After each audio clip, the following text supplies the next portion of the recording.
Okay, so I'm going to talk a little bit about open source in general and a few case studies from DFRLab that we've done in different areas that show off some of the capabilities of open source.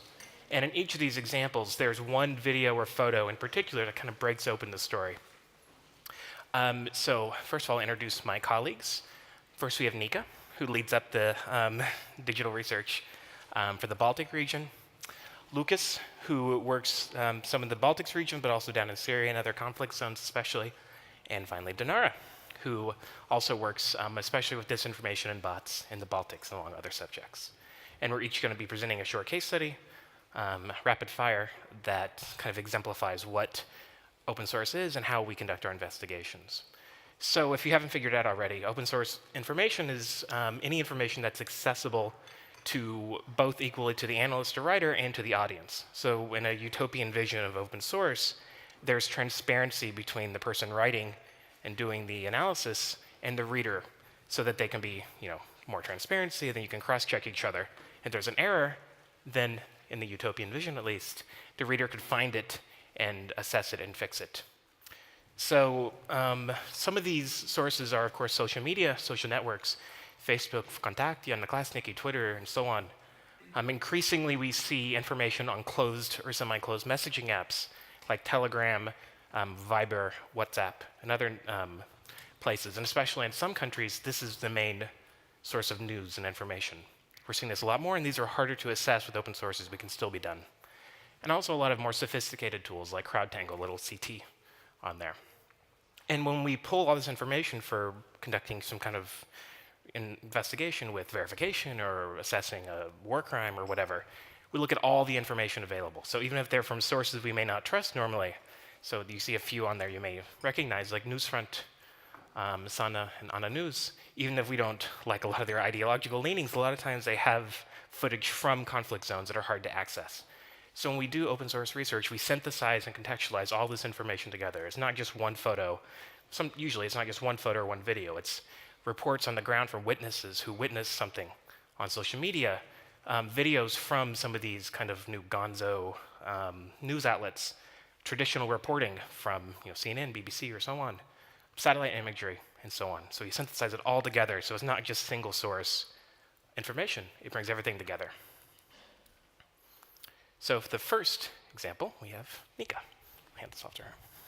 Thank you, Eric.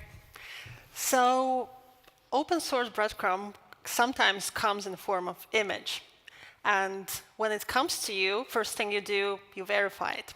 So the case I want to present is when it happened in February when Associated Press published a report alleging that Governor of Bank of Latvia is involved in big corruption and also has Russian ties. This image served as a proof. And the question was, it came in very unexpectedly.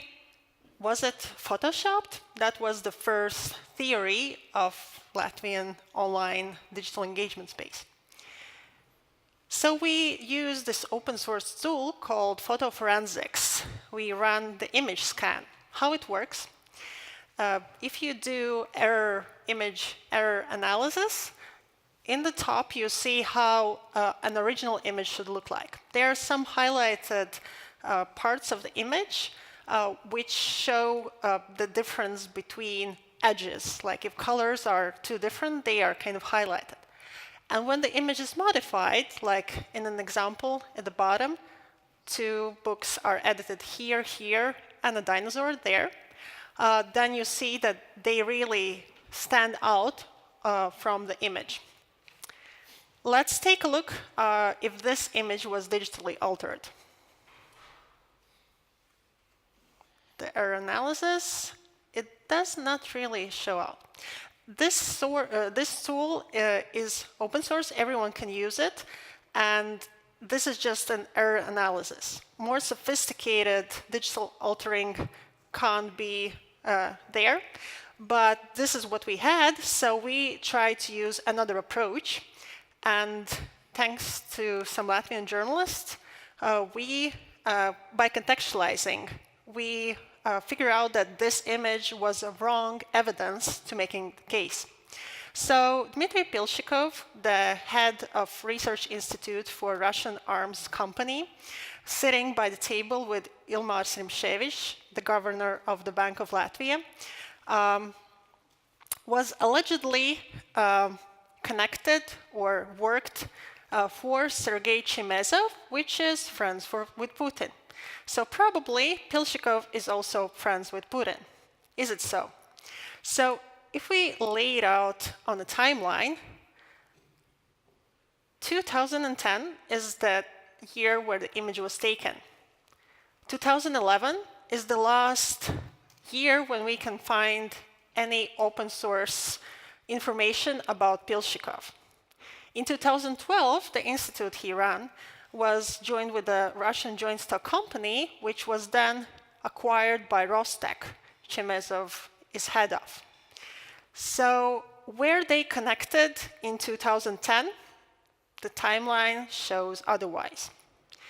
So this was the case how a real image was fake due to context of how it was used. So thank you. I'll pass it on to my colleague, Donara. Thank you. Hi. So the greatest part about being a part of the digital Sherlock's network is that you don't have to work alone anymore. So for most of us, the digital breadcrumbs don't come from open source, but rather from partnerships that we have with journalists or with other people who are working in the space. So today I will tell you about an example from the Malaysian elections that took place last month. So what happened a couple of weeks before the election was that we received an email from a Reuters journalist based in Malaysia. And in that email, she asked us if we could verify 2 hashtag campaigns that were targeting the opposition coalition. What she found was that there were 2 hashtags, both spread a hostile message towards the opposition coalition, and one was Say No to PH, which is the opposition party, and Defeat PH. And the journalists had a suspicion that bots were amplifying those hashtags. So we looked into the hashtags, and we found that,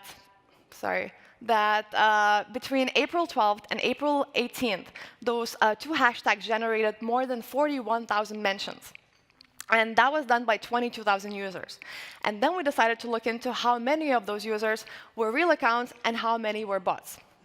So what we found was that 98% of 22,000 accounts involved in the hashtag campaigns were bots, and only 2% of the users engaged in the campaign were real people. Now, how did we confirm that? So we used a social listening tool, social media listening tool called Systemus, and we extracted the raw mentions of the hashtag to see if the accounts followed a similar pattern of speech, which is the first indicator that, that the traffic could have been automated. And here's what we can see. All of the bots involved in the campaign used the exact same pattern of speech, where they would use one hashtag and the other, and then tag between 13 and 16 real users to make sure that the hashtag and the campaign spread beyond the original bot network. Furthermore, we also found that the majority of the users who were involved in this hashtag campaign and were bots had alphanumerical handles. This is a very easy giveaway that allows us to conclude that the accounts were bots, because an algorithm, which is what, how bots are created, cannot tell the difference between a real user's, a real person's name and Q345689, because they cannot contextualize that information. And very often, when you are creating a botnet using a simple algorithm, the algorithm will provide you with a bunch of alphanumerical handles as opposed to real names, because they are quite hard to make up.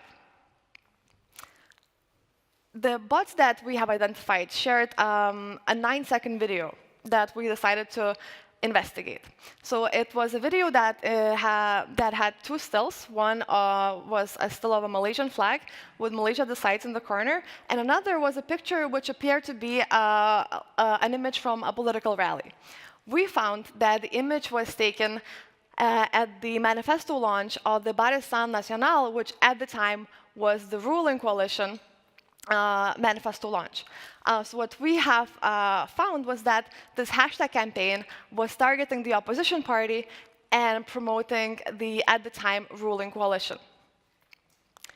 Did it have any impact? Well, the bot hashtag campaign generated 2 million impressions, and that might seem like a lot. But how many real users were involved in the actual campaign? Only 2% of the 22,000 accounts, which adds up to about 440 real users. So what we found essentially was that although there were many bots targeting the public, and wanting people to get involved in the hashtag campaign, only 2% or 440 of those users were real people who got tricked into spreading the hashtag because it was promoted by bots. The coolest part of the story is that our research resulted in real-world impact. So what happened once we published the article was that Twitter removed the 22,000 bots who were targeting the Malaysian elections, and the Malaysian communications ombudsman said that they will investigate the use of bots in political campaigns, and will make sure that this doesn't happen ever again. So this is the kind of work that's very rewarding because you can see a real-world impact happen because you wrote something and you did some research online without leaving your home in Latvia. So it's really exciting, and I'm very excited to welcome you to the Digital Sherlocks Network. Now on to Lucas. Thank you, Donara. Digital breadcrumbs can tell different stories from different places, including conflict zones. The stars of this story are Wagner mercenaries, a private company funded by Kremlin, soldiers of fortune who do Kremlin's dirty deeds without exposing Kremlin too much. We were very interested to find this suite of an alleged statue dedicated to Russian volunteers somewhere in Luhansk. As you can see on the postament, it's in Russian, it says "Российским добровольцам," which translated into English sounds to Russian volunteers. But if you would cast a quick glance, the uniform on the statue resembles more of a mercenary soldier than a regular Russian army soldier. So what we did, to begin with, we found more photos of the statue to be more convinced that the statue exists and it's not photoshopped. And the second step was to geolocate the actual statue in Luhansk. Well, there are not that many parks in Luhansk, and surely there are not that many parks with a big TV tower in the middle of it. So that was not too hard to do. And at this point, we knew exact location of the statue in Luhansk in Ukraine. But what is more, we stumbled upon another tweet which had an identical statue, and it claimed that the statue was built somewhere in an unidentified place in Syria. And as you can see, the statues are identical, and they were erected only 1 month in between. Furthermore, on the postament, it had the infamous logo of the Wagner statues. So at this point, we knew that the statues were most likely erected to the Russian mercenaries. We did the same. We found more photos. This way, we were convinced that this statue is, also exists. But one of the giveaways that helped us find the exact location was the Arabic text on the postament. It said that Russian volunteers died somewhere in Syria defending oil fields from ISIS. So we took a deep dive into the internet, and we found this video. This video shows ISIS militants blowing up an oil refinery near Palmyra. And it doesn't reveal a lot, but if you would take a deeper look, architectural details resemble the ones that were behind the statue. And we cross-checked it and found out that it was the same plant. It was a clear match. Furthermore, we found this photo of a few lads enjoying a pool, and this gentleman in front is the infamous Alexey Muzhikov, well-known Wagner mercenary who did a lot of war crimes in Ukraine. And apparently he was enjoying the pool at the same location where the statue was erected. So at this point, we knew that Wagner was really operating in the region, but also we knew that most likely this building was HQ of their operations in Syria. So this is a good example of how one picture, one tweet, can not only confirm that Wagner was operating in Ukraine and Syria, but also it gave us exact locations of these statues, of their new monuments. Thanks. Back to you, Eric. Okay, I'm the final one up for this. And we're going back to Luhansk again, our favorite city in eastern Ukraine, to talk a little bit about how following these breadcrumbs like Lucas, Dinar, and Nika did can help explain murky situations. So some of you may remember back in November of last year, there was a very strange event happening in Luhansk, which is the second largest city in occupied territory in eastern Ukraine. It was the 21st and 22nd of November, and tanks were rolling in. There were soldiers on the streets. Telecom networks were cut. The only thing missing was they weren't playing Swan Lake on TV. And there was a coup, apparent coup of change in leadership up top in Luhansk. So there's a lot of questions exactly who was doing this, right? So there's obviously, at the end of the day, the Kremlin says who is in and who is out in Luhansk and Donetsk, but there is some free will among the various former scammers and mercenaries who lead these puppet republics. So here, for context, Luhansk is the second largest city in the occupied territory. And so when we were trying to understand what was going on, a lot of times traditional investigative journalists were a little bit restricted in this area because it's not exactly an area of super free, unrestricted media. So we try to synthesize information from all sorts of open sources to kind of figure out what's going on, see if we can find any more clues exactly who was running this coup, who was being replaced, and who was behind these mysterious tanks and soldiers that rolled into Luhansk. So for example, here is a Facebook message from the OSCE, which is the only neutral monitoring group allowed in the Donbass. And also a couple of tweets here from a couple of journalists who were operating in Luhansk. So there's a guy, Sergei, on the left, and Alexander Kots, who was probably the most plugged-in Russian journalist into the area. He works from Komsomolskaya Pravda. And he took some photos of this armored personnel carrier on the street of the coup. So you can see right here, it's snowy, it's November in Luhansk. It's not exactly the most inviting location, though we're not on the talk right now. Apparently it's raining out. And this photo as well from Alexander Kots. And if you look really closely on this armored personnel carrier, this BTR, you have Chechen 771 on it. So here we have some kind of clue. Chechen, of course, Chechen from the the state of Chechnya, well, the semi-state, I guess, of Chechnya. And if we go back and look for more pieces of military equipment that had this Chechen marker on it, and also a 3-digit serial number, we found, for example, this right here, 781 Chechnya. You don't have the N at the end, but I promise it's there. And also to the right, you see a logo. It says Pitnashka International Brigade, which is the kind of Republican Guard almost. It's part of this group that's very loyal to Alexander Zakharchenko, who is the leader of the Donetsk Republic.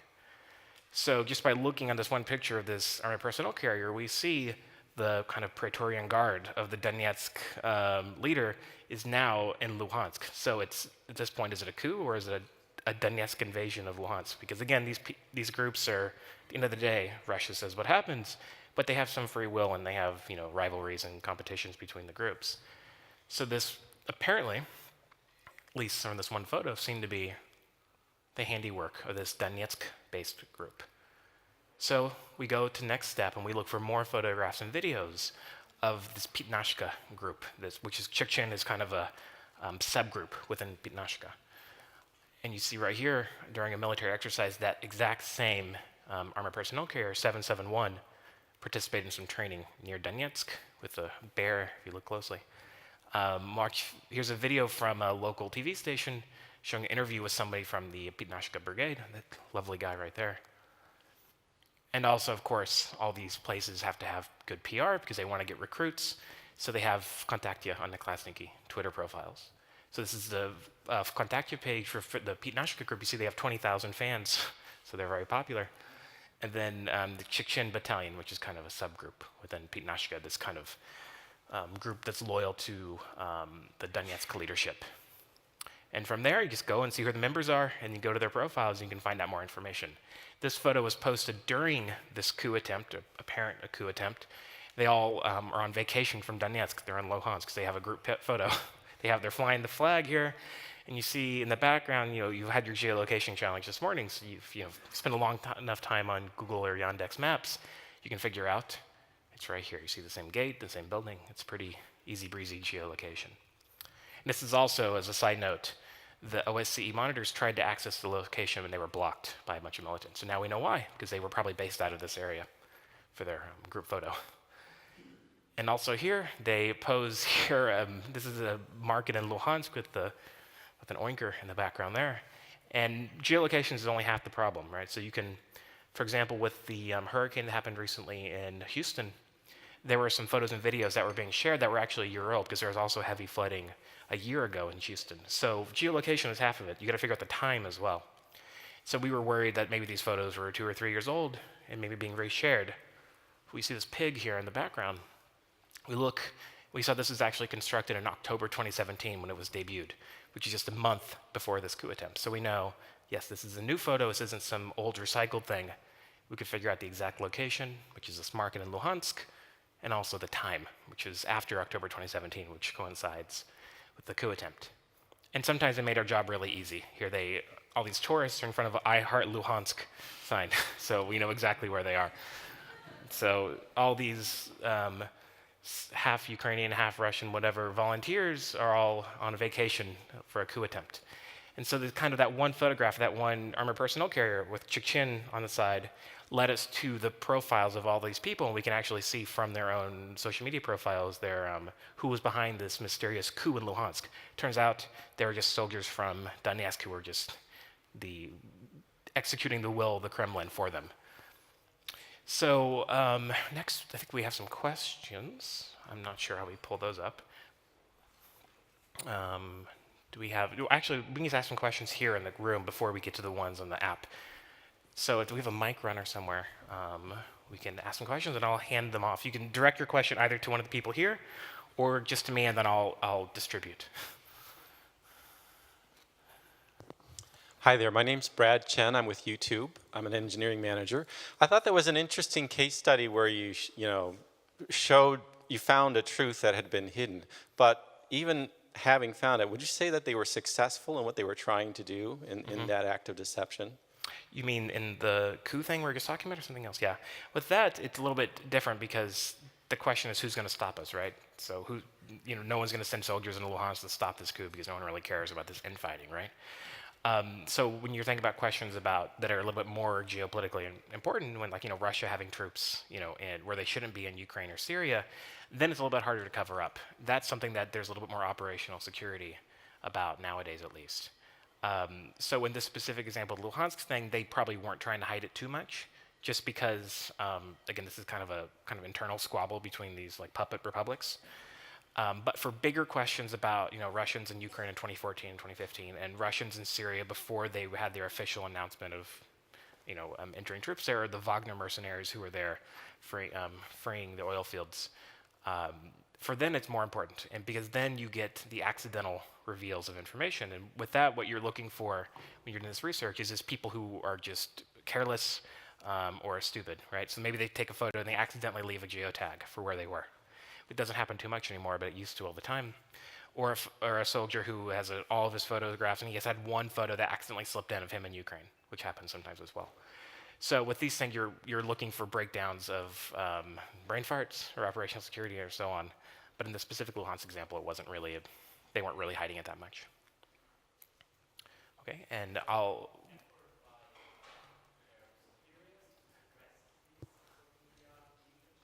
so he asked if there's any efforts from their superiors in suppressing it. And yes, there is, but So there have been laws on the books for a while now in Russia that restrict this kind of a thing, but they were just kind of ignored. They've re-strengthened them and kind of reintroduced them. Like there was these famous posters. I think Lucas, wrote about these famous posters that were. Yeah. Maybe you can talk about that a little bit. The posters that allegedly were published by Russian military to stop the soldiers from using social media and phones and other software. It is not exactly sure whether or not those were made by Russia itself. It's really hard to confirm that. There were a few instances that those posters were allegedly photographed from the barracks itself, but none of those were also confirmed. They were kind of like propaganda posters of like, some soldier. It's like two slides, right? One soldier taking a photo, whatever, and then the background shows like a CIA operative like looking on his page, right? So it's like loose lips sink ships kind of a thing, right? Yeah. Yeah. So yes, there is, but I don't know how serious it is. Nowadays, the operations in Syria and Ukraine, it's more high-level people. 2014, 2015, you had a lot of grunts, the 22-year-old contract soldiers who didn't know much better. And then you had a lot of information leaking there. Nowadays, it's a lot more veteran and disciplined people, so you don't get as much just because they're smarter. Okay. Maybe we can do one of these questions first before we move to another one in person. How much investment does it run for me? What software required? So maybe Dinar, you want to talk about it because you talked about the Malaysia thing? Yeah. Sure. Yeah. So I think the most significant investment that you need to start an effective disinformation monitoring operation is time, because it's a very time-consuming process to, first of all, identify, then verify, and then analyze this information that you find online. And you have to have a lot of patience and an immense amount of objectivity to stay truthful to the truth and report on fact as opposed to resorting to partisanship and opinion sharing. In terms of the software that we're using, we are currently using Systemus to analyze Twitter. It's an excellent social media listening tool. I'd recommend it. And we are also using BuzzSumo, which allows us to see some of the trending stories on social networks, which can then shorten the time it takes for us to understand which stories that could be classified as fake news or disinformation are trending and where we should focus our attention. Because no matter how many of us are digital Sherlocks, there will always be more disinformation than we can tackle. So it's good to have tools that allow you to see which stories matter, because then you can focus your attention on those. Yeah. On top of that, I think that situational awareness is your first investment. Spend some time to get your head around what is going on. So it will help you to look things up. And by looking things up, I mean basic Googling and using social media search engines or advanced versions of social media search engines that are completely free. And you will start stumbling upon those breadcrumbs, which will lead you to next. And I think passion is the driving force that will help in monitoring disinformation operations and revealing them and analyzing them. Mm-hmm. Yeah, I think that time is the most important thing. You can use some software, but usually the best ones don't rely too much on software. And it's really just about creativity and determinedness. Eeny, meeny, miny, mo. Okay. Two questions. Is your oh, sorry, I'm Sarah. Thanks. I'm Sarah Finley from South Africa. Two questions. So is the primary sort of outcome of this research to be put into mainstream media, or where does your research end up? And secondly, from an African perspective, WhatsApp is an increasingly problematic thing for us. How do you do any analysis, or do you have any suggestions of what can be done about WhatsApp? I'll answer the second question first, and I'll let someone else take the first one. So really quickly on WhatsApp, and I'll let Lucas answer. It's difficult to monitor WhatsApp because it's 256, right? The groups are 256 people. So on messaging platforms like Telegram, it's tens of thousands of people could be in the same group.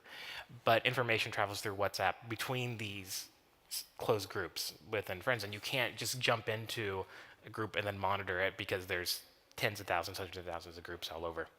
So that is much more difficult to monitor. And a lot of times when we do monitor it, we see when it leaks into other social networks, right? So a photograph will be, circulated on WhatsApp, but then we'll find its way in Facebook, right? And then you can eventually backtrace it, but it's much more difficult. And I know that there's a lot of people who are working on more sophisticated solutions to do WhatsApp monitoring, but the platform itself, it's difficult to do because of the nature that it was built in. So it's still TBD is my answer, how to do it. Yeah, in regards to the first question, I think it's twofold.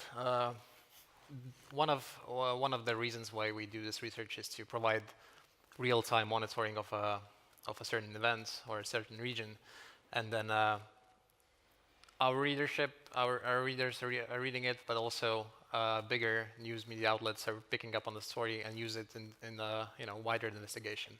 But also since all of our research is open source, another goal that we have is to show how to do it. Since you can go through every single step and check it out yourself and use the same methods in the other research, I think that's also a very important educational process that we're doing. Okay. So want to do another? You want to answer it too, or? No, there was another question there. Oh, sure. Hi, my name is Long Hui. I'm from Malaysia. So I have one question regarding the two hashtags, Kalakan Pakatan and Say No to PH. So how did the two hashtags have any impact in the recently concluded general election? No. Well, first of all, as I mentioned, there were only 440 real users who got involved in the campaign, and then the election outcome showed that it didn't have any impact, most likely because it was the opposition coalition who won the election. So we have determined that it didn't, but then other researchers thought that it may have because it had the 2 million impressions. But considering that impressions is such an undefined metric, we tend not to use it because it doesn't really tell you whether or not it changed any people's opinions towards a particular subject or a political party. It only tells you that someone saw it, and that gives us no data essentially. Mm-hmm. And among those impressions include bots too, right? Exactly. Yeah. Precisely. So you don't have humans working those. Yeah. Let's do another of these questions. How do you know if breadcrumb is worth pursuing? Nika or Lucas, you want to take that one? Yeah, so short answer is that you don't, up until you discover something. So again, situational awareness helps if it's relevant to check if it has been manipulated, is it really happening?